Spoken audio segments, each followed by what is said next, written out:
Hello everyone and welcome to another video with Wartime Whistles, where we talk about military history, rail fanning, and news in the Sonic the Hedgehog franchise.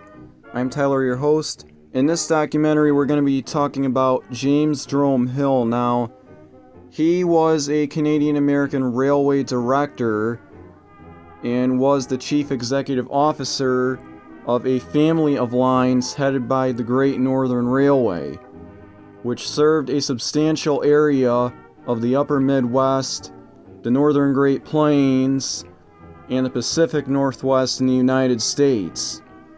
Because of the size of this region and the economic dominance exerted by the Hill lines, Hill became known during his lifetime as the Empire Builder and died in 1916 with a fortune of about $63 million. His former home, James J. Hill House, is now a museum in St. Paul, Minnesota. During the Panic of 1873, a number of railroads, including the St. Paul and Pacific Railroad, STP&P, went bankrupt. The STP&P was caught in an almost hopeless legal middle.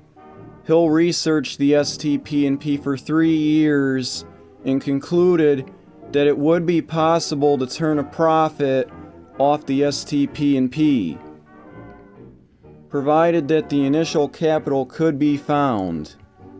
He teamed up with Norman Kitson, the man he had merged steamboat businesses with, Donald Smith and John Stuart Kennedy. Together they not only bought the railroad, but vastly expanded it by bargaining for trackage rights with the Northern Pacific Railway. In May 1879, the St. Paul, Minneapolis, and Manitoba Railway Company, STP-M&M, formed with Hill as general manager. His first goal was to expand and upgrade even more. One of Hill's challenges was to avoid federal action against railroads.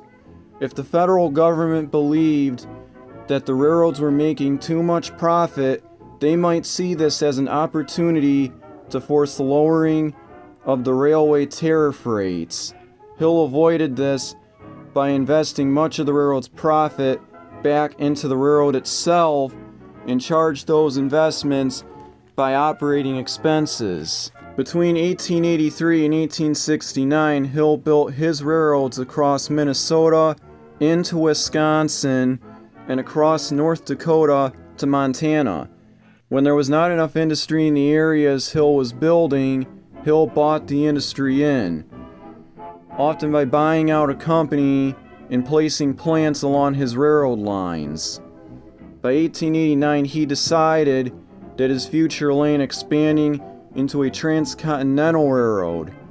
Hill said, "What we want is the best possible line, shortest distance, lowest grades, and least curvature we can build.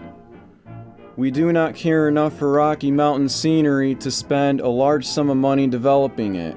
He got what he wanted, and in January 1893, his Great Northern Railway, running from St. Paul to Seattle, Washington, a distance of 1,700 miles, was completed.